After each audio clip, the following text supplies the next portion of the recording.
Ku danna subscribe sannan ku taɓa alamar ƙararrawar sanarwa domin samun sabon shirye-shiryenmu da zarar mun ɗora.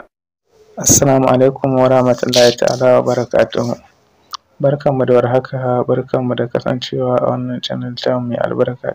Wannan channel tamu tana yi ma kowa da kowa fatan alkhairi tare da fatan kowa yana cikin ƙoshin lafiya.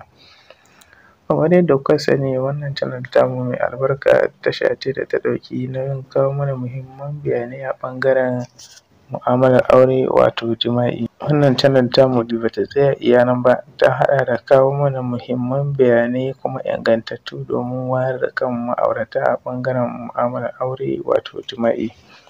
A yau ma wannan channel tamu mai albarka tana ɗauke da bayani akan G-spot. Menene G-spot? Mutane suna jin ana cewa G-spot, wasu kuwa ƙila wannan shi ne karonsu na farko da jin wannan kalmar. Shin wai menene shi wannan G-spot ɗin? Kuma da gaske ne akwai shi ko kuma dai kawai ruɗun mutane ne? Shi dai wannan G-spot ɗin akwai shi kamar yadda masana suka tabbatar. Duk wata mace tana ɗauke da shi, sai dai idan ba ta gano natan ba. G-spot shi ne wani ƙullutun da ke saman gaban mace, wanda shi ne injin da ke jiyar da mace daɗi. Shi aka yi wa laƙabi da G-spot. Shi dai wannan halittar da ke maƙale a jikin duk wata mace yana haɗe ne da ɗan tsakan mace wato clitoris kenan sunan shi da turanci. Hakan ya sa yake samar da daɗi a lokacin jima'i ko idan mace na wasa da kanta. A lokacin da mace ta kamu da sha'awar jima'i, jini yake gudana daga ɗan tsakanta zuwa wannan ƙullutun. Hakan ke sa ya kumburo, ya ƙara kauri yadda azzakari zai riƙa gugansa domin samar da jin daɗi. Hakan ke sa ya kumburo, ya ƙara kauri yadda azzakari zai riƙa gugansa domin samar da jin daɗi ga ita macen. Da yake ba duk mata suka san da zamansa ba, kamar yadda ba duk maza suke iya gano inda yake da kuma yadda za su sarrafa shi ba. Hakan ya sa namiji zai gama awanni akan mace ya yi ta zuwan kai, amma ita banda nauyi da zafi babu wani abu da ta ji.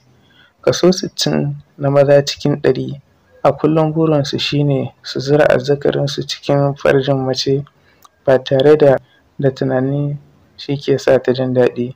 Sai dai kuma abin ba haka yake ba. Babban amfanin saka azzakari cikin gaban mace shi ne domin tsiyayowar maniyyi yadda zai tafi direct cikin mahaifarta, amma ba duk mace ke samun gamsuwa ta hanyar shigar da azzakari cikin farji ba.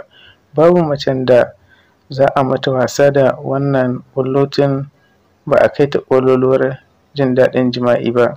Ba a yi ta ba.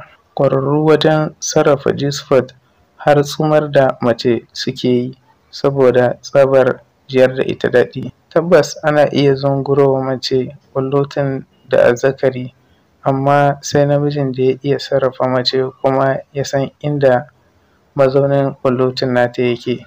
Kaso 80 na mata cikin 100 suna saurin zuwan kai ne.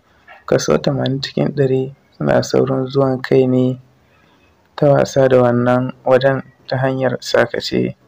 Da yake ita mace ta fi sanin inda mazaunin ƙullutun nata yake, hakan ya sa mace 'yar maɗigo tana yi wa mace sakace za ta iya jiyar da ita daɗin da namiji ba zai iya jiyar da ita ba. Hakan kuma ya sa duk macen da ta saba istimna'i ta hanyar zura yatsa ko gaba roba yadda za ta zungurowa kanta ƙullutunta, yana wahalar gaske namiji ya iya jiyar da ita daɗi da azzakarin. Wanda hakan ne ya sa magidanta maza da dama son matansu kawai suke yi, amma ba gamsar da su ba. Ganin akasarin matan yanzu ko ba sa zina, yawancinsu kamin su yi aure suna istimna'i. Sai dai wacce take yin istimna'i ta hanyar wasa da ɗan tsakanta daban take da wacce take zura hannu ko gaba roba domin zunguro ƙullutunta.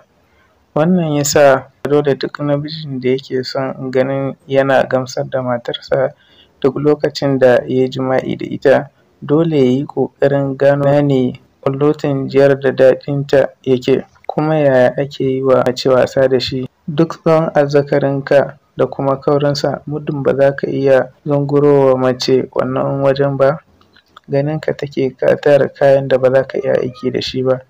Amma duk ƙanƙantar gabanka, muddin za ka iya zunguro mata tana zullo da karkarwa kana jiyar da ita daɗi, ita a wajenta babu namiji kamar ka. Wasu yanayin kwanciyar jima'i ne namiji zai iya zunguro wa matarsa ƙullutunta. Ta yaya namiji zai gano inda ƙullutun matarsa yake?